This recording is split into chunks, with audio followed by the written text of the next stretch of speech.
Hindi inaasahan ni Xiaoyu ang biglaang pagbisita ng kanyang master. Mabilis niyang tiniis ang lamig, lumuhod, at sinabi, bumabati ang disipulo sa master. Nang makita siya sa ganitong kalagayan, umiling si Lasho ng walang magawa, dahil alam na niya ang nangyayari. Ang kanyang mga disipulo, bawat isa ay mas nakakabahala kaysa sa nauna. Ang Clear Jade Technique ay isang malalim at makapangyarihang pamamaraan ng paglilinang, na pinili ni Xiaoyu na mag-isa niyang sanayin. Kapag ang pamamaraang ito ay ganap na naaktibo, ang hitsura ng nagsasanay ay nagiging lalong malinaw, na parang nababalot ng malamig na hamog. Ang primal na enerhiya ay nananatili sa labas ng balat at, kapag ito ay tumigas sa malakas na enerhiya, nagdudulot ito ng salaitan ng lamig at init. Hindi mali ang pamamaraan ng paglilinang ni Xiaoyu, ngunit sa kanyang labis na pananibik sa pagunlad, kinulang siya ng sapat na pananggalang na enerhiya upang labanan ang pananalakay ng malamig na enerhiya. Ang pagmamadali sa proseso ay nagdulot lamang sa kanya ng pagdurusa. Bumantong hininga ng malalim si Lasho at tumingin kay Xiaoyu, nagtatanong, bakit? Yumuko si Xiaoyu, hindi nang ahas tumingin sa kanya. Alam ng disipulo ang kanyang pagkakamali. Hindi ako dapat naging masyadong sabik. Iyon lang ba? Hindi nang ahas ang disipulo na magsalita. Magsalita ka. Hindi nang ahas si Zhao Yu na magtago ng anuman, at ipinaliwanag ang lahat ng detalyado, hindi ko alam kung ano ang nangyari. Simula nang sanayin ko ang kumpletong pamamaraan, ang daloy ng aking primal na enerhiya ay naging lubhang pabago-bago, at ang bilis ng aking paglilinang ay talagang bumaba ng malaki. Nakita ni Lasho na ito ay lubhang kakaiba, dahil ang isyong ito ay hindi nangyari sa sinuman sa iba pang mga disipulo. Ang iba pang mga disipulo ay lubhang tumaas ang bilis ng kanilang paglilinang pagkatapos matanggap ang kumpletong mga pamamaraan. Ang pinakamabilis ay si Ciu Honor, na pumasok sa Nascent Divinity Tribulation Realm sa napakaikling panahon. Mas maaga nagsimula ang pagsasanay ni Zhao Yu kaysa kay Ciu Honor, at kahit na hindi kasing galing ang kanyang talento gaya ni Ciu Honor, hindi siya dapat nahuhuli ng ganito. Huwag kang gumalaw. Pagkatapos ay dahan-dahan niyang itinaas ang kanyang kamay, isang mahinang primal na enerhiya ang damaloy mula sa kanyang palad at lumapag kay Xiaoyu. Tunay nga, nang pumasok ang primal na enerhiya sa mga meridian ni Xiaoyu, isang malamig na enerhiya ang tumulak pabalik, sinusubukang palayasin ang primal na enerhiya ni Lasho. Hindi tama. Ang malamig na enerhiyang ito ay hindi nagmula sa Clear Jade Technique, ito ay napakakaiba at nakakatakot, tila matagal na itong naninirahan sa kanyang katawan. Binawi ni Lasho ang kanyang kamay at kalmadong sinabi, itaas mo ang iyong ulo. Tanong ko sa iyo, anong mga pamamaraan ang iyong sinanay bago ka sumali sa Evil Sky Pavilion? Umiling si Xiaoyu, wala po. Huwag kang magsinungaling. Nagmadaling sumagot si Zhao Yu, bawat salitang sinasabi ko ay totoo. Ipinagkaloob ko sa iyo ang Clear Jade Technique, ilang antas na ang iyong napagtagumpayan. Sumagot si Zhao Yu, mabagal po ako, 6 na antas pa lamang ang aking napagtagumpayan, ang ikapitong antas ay hindi ko pa gaanong napapractice. Ang 2 huling antas ng pamamaraan na iyong kinumplito ay malabo at mahirap unawain, at hindi ko pa nagkaroon ng pagkakataong sanayin ang mga ito. Kaya, ang 2 huling antas ng pamamaraan ay hindi ang pangunahing sanhi, pinakamarami, pinukaw lamang nila ang issue. Ang malamig na lason sa katawan ni Xiaoyu ang tunay na problema. Mag-isip ka ulit, bago mo sinanay ang Clear Jade Technique, may nakasalubong ka bang mga cultivator? Nagsanay ng hindi kilalang mga pamamaraan? O nagtamo ng mga pinsala? Ang malamig na lason na ito ay dapat may pinagmulan, hindi ito maaaring lumitaw ng biglaan. Pagkarinig nito, malalim na nag-isip si Zhao Yu, 9 na taong gulang pa lamang ako nang pumasok ako sa sekta, at wala akong gaanong maalala. Nagpatuloy si Lasho, paano naman bago ka mag-9 na taong gulang? Ang pag-aayos ng mga pangyayari pagkatapos niyang sumali sa Evil Sky Pavilion ay madali. Ngunit ang paggunita sa kanyang buhay bago iyon ay nangangailangan ng kanyang sariling mga alaala. Nag-alinlangan si Zhao Yu, at nakitaan ng bahid ng pagkabalisa ang kanyang mukha. May itinatago ka pa ba? Sa mahigpit na tawag ng kanyang master, kinakabahang yumuko si Zhao Yu, hindi po ako ng ahas. Sabi ng ilan, galing daw ako sa palasyo, pero hindi ako naniwala sa kanila. Sino ang nagsabi sa iyo nito? Hindi ko po siya kilala, pero nahalata kung isa siyang master, malamang galing din sa palasyo.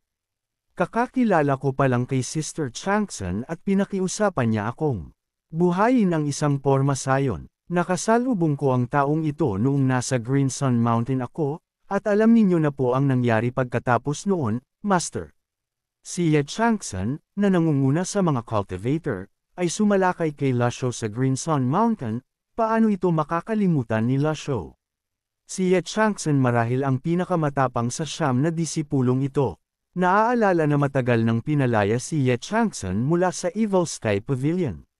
Nagtataka ako kung buhay pa ba siya o patay na. Dahil ikaw ay nagmula sa palasyo, dapat kang pumunta roon upang mag-imbestiga. Yumuko si Xiaoyu bilang tugon, naaalala ng disipulo ang mga patakaran ng Evil Sky Pavilion. Kapag nakapasok na sa pavilion, lahat ng ugnayan sa nakaraan ay napuputol, hindi ako ng ahas na lumabag. Kung hindi ako nagkakamali, ang malamig na laso na dama po sa iyo ay ang Mystic Dark Palm Sail. Ito ay isang lubhang nakamamatay na selyong tawista, talagang wala kang planong mag-imbestiga. Umiling si Xiaoyu pagkarinig nito. Muling bumaling ang tingin ni Lasho sa jade pendant sa ulo ni Xiaoyu. Naaalala ang eksena ng kunin niya ito bilang disipulo. Suot na niya ang jade pendant na ito mula pa noong bata siya, at ngayon, sa pagbabalik tanaw, tila nga ito ay lubhang kainahinala. Paano magkakaroon ng isang ordinaryong pamilya ng gayong mahalagang jade pendant? May magdala rito ng Flowers and Moon Journey. Natanggap ng babaeng disipulo sa labas ng pinto ang utos at agad na umalis. Hindi nagtagal, lumitaw si Flowers and Moon Journey sa timog na pavilion. Bumabati si Flowers and Moon Journey sa Panginoon ng pavilion. Tumango si Lasho at nagtanong, gaano kakatagal nagsilbi sa palasyo? Bilang tugon sa Panginoon ng pavilion, wala pang isang taon. Sa loob ng taong ito, may nakasalubong ka bang master na bihasa sa paggamit ng Mystic Dark Palm Sail? Mystic Dark Palm Sail, naguguluhang umiling si Flowers and Moon Journey. Hindi ko pa po nakikita. Gayunpaman, maraming master sa palasyo mula sa iba't ibang sekta, marahil may isang cultivator na bihasa sa Mystic Dark Palm Sail. Katumbas iyon ng walang sagot. Sapat na, maaari ka nang umalis. Falem po, Panginoon ng pavilion. Pagkatapos ay lumabas siya ng silid, nagbubulungan sa sarili habang naglalakad, tila napakalambot ng Panginoon ng pavilion. Pagkaalis ni Flowers and Moon Journey, lumapit si Lasho kay Xiaoyu at hinubad ang kanyang pangitaas na damit, na inilalantad ang kanyang maskuladong katawan. Sinabi niya kay Xiaoyu, umupo ka ng maayos. Tuwang-tuwa si Xiaoyu pagkarinig nito, at bahagyang namula ang kanyang mukha na may bahid ng pananibik sa kanyang mga mata. Maraming salamat po, Master. Hinubad ng matandang demonyong si Lasho ang kanyang damit at dahan-daang ipinatong ang kanyang kamay sa katawan ng babaeng disipulo.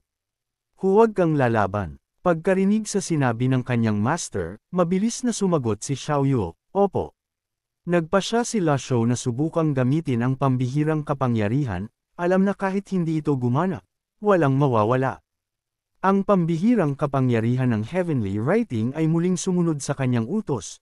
Mas nakikipagtulungan pa kaysa dati at walang kahirap-hirap na sama-sama sa primal na enerhiya. Ang primal na enerhiya ay maayos na pumasok sa katawan ni Xiaoyu sa pamamagitan ng kanyang mga acupoint at damaloy sa kanyang mga pangunahing meridian nang walang anumang senyales. Biglang dumura si Xiaoyu ng isang bangkos ng sariwang dugo. Ang malamig na lason ay talagang agad na lumaban. Nang makita ito, malamig na bumantong hininga si Lasho, isang hamak na malamig na lason lang pala.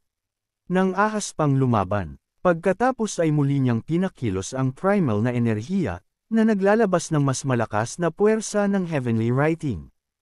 Ang dating malinaw at walang kulay na primal na enerhiya ay tila nabahiran ng malalim na asul, na naging lubhang kahanga-hanga. Malapit sa kanyang palad, tila may mga hindi mailarawang asul na alitap-tap na umiikot, na mabilis na nagpapalabas ng malamig na lason na nananatili sa mga meridian. Sa isang iglap, dinurog at pinahina ito ng puwersa ng heavenly writing, at ang malamig na lason sa mga meridian ni Xiaoyu ay hamina sa nakakatakot na bilis hanggang sa ito ay nawala. Samantala, si Flowers and Moon Journey, na hindi pa natatagalan ng umalis sa silangang pavilion, ay lalong naguguluhan. Marahil dahil nakapagpalipas siya ng ilang panahon sa palasyo, na ginagawa ang anumang ipinag-uutos ng Jade Consort nang hindi nagtatanong ng mga dahilan.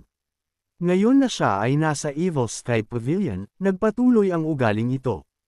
Kinamot niya ang kanyang ulo, hindi maintindihan kung bakit tinanong siya ng Panginoon ng pavilion ng ganoong tanong. Sa sandaling iyon, lumitaw sa kanyang paningin sina Panzong at Panlit Ian. Tumawag si Panzong mula sa malayo, "Miss Flowers, kumusta po?" Nagtaas ng kilay si Flowers and Moon Journey sa sinabi nito, "Anong tawag mo sa akin?" Nagmadaling nagtama si Panzong sa kahihiyan, "Hindi ko po iyon sinasadya, older brother Flowers." Lubos na nawala ng pananalita si Flowers and Moon Journey. Tinapik ni Panlit Ian si Panzong sa batok, at nakitaan ng bahagyang pagkabigo ang kanyang mga mata. "Miss Moon Journey, dapat Miss Moon Journey ang itawag mo sa kanya." Miss Moon Journey. Sa wakas ay naintindihan ni Panzong. Humakbang si Panlit Ian upang magtanong, "Miss Moon Journey, maaari ko bang makita ang Panginoon ng pavilion?" Nagtatakang nagtanong si Flowers and Moon Journey, "Mayroon po ba kayong pakay sa Panginoon ng pavilion, Senyor?" Sinabi ni Panlit Ian, "Mapalad akong natanggap ang Black Magnolia mula sa Panginoon ng pavilion, at ngayong nagsisimula pa lamang bumukas ang aking Energy Center at Energy Sea, natural lamang na ako ay may utang na loob sa kanya." "Senyor, naibalik na po ba ang inyong paglilinang?" Pagkarinig sa mga kwento at alamat tungkol kay Panlit Ian, ang unang eksperto ng Clarity Sect, ang mga ganoong uri ng tao ay umiiral lamang sa mga kwentong ikinukwento ng mga elder noong kanyang kabataan. Natural lamang na nagulat siya nang marinig ang tungkol sa kanyang paggaling. Umiling si Panlit Ian, "Hindi pa ito tungkol sa paggaling, magtatagal pa iyon. Sa loob ng 5 taon, babalik ako sa aking tugatog." Tumango si Panzong na nakangiti sa tabi. Sa mga araw na ito, madalas hanapin ni Panlit Ian si Panzong para makipag-usap, at mas naging pamilyar ang dalawa sa isa't isa kaysa sa iba. Gayunpaman, ayaw kilalanin ni Panlit Ian ang pagkakakilanlan ni Panzong. Iniisip na dahil pareho silang nagmula sa Clarity Sect, pinuprotektahan lamang siya ng Senyor. Kaya, hindi niya ito masyadong pinag-isipan, isinantabi ang edad, tila sila ay mga matandang kaibigan na matagal nang hindi nagkita. Minsan, sila ay informal, at hindi naman ito inaalintana ni Panlit Ian. Ikinuyong ni Flowers and Moon Journey ang kanyang mga kamay bilang pagbati, "Binabati ko po kayo, Senyor."